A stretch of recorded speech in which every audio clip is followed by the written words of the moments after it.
Hello there, and welcome to another edition of Did You Know Doctor Who, or what you may or may not have known about Doctor Who. This time we're coincidentally doing the story after Planet of the Spiders, Robot. You see, in the previous few episodes we've mentioned Robot quite a few times, so I thought, why not actually just do an episode about Robot, or the interesting details that you may or may not have known about this story. As mentioned previously, this story was filmed alongside Planet of the Spiders. Elizabeth Sladen and Nicholas Courtney had to rush back and forth between productions. It also meant that they did not need to change all too much the sets, so it was quite cheap.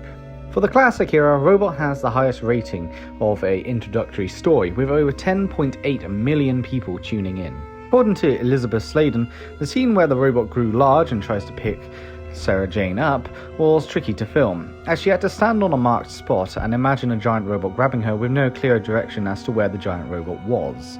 Interestingly, this would be a problem during Father's Day, as many of the actors didn't know where the Reapers were going to be coming in from. This would be the Brigadier's final appearance as a regular character, as after this he would only be returning as an occasional character in occasional stories. The working title for Robot was The Giant Robot.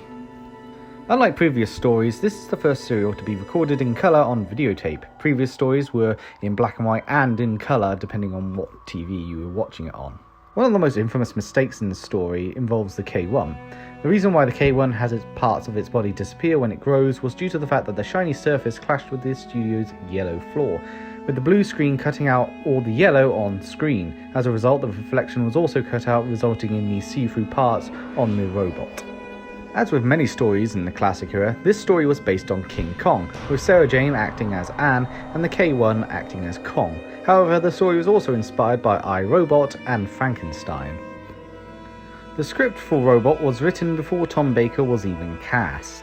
The K1 was an enemy that was desired to reappear due to its popularity. For years, rumours had circulated that the K1 or some equivalent would return, but it never came to be. Even during the revival era, there were rumours that the K1 would return. That said, the K1 and in fact the K2 and K3 appeared in the Doctor Who comics, and during the toy line for the classic era monsters that was released a few years back, the K1 was the centrepiece, having its parts with different figures that could be connected together to create the actual K1 model.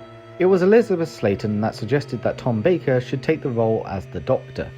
Tom Baker was unemployed at the time he was chosen, and by casting an unknown actor, it was a risky move and one that met some scorn. However, this first impression was enough to make Baker a classic. He would go on to be the longest serving Doctor on screen, all thanks to this story.